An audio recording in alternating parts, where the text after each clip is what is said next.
প্রাকৃতিক সৌন্দর্যে ভরা আমার দেশ ভারতবর্ষ। এই ভারতবর্ষে মহামানব মহাঋষিরা জন্মগ্রহণ করেছে, তাই আমাদের এই ভারতবর্ষ পুণ্যভূমি, তীর্থভূমি।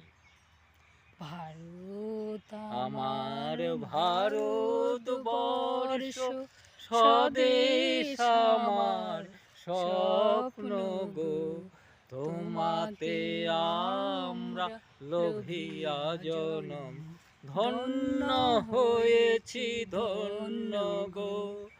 কিরীট ধারিণী তুষার শৃঙ্গে সবুজে সাজানো তোমার দেশ, তোমার উপমা তুমি তোমা, তোমার রূপের নাহি তো শেষ। সহন গগন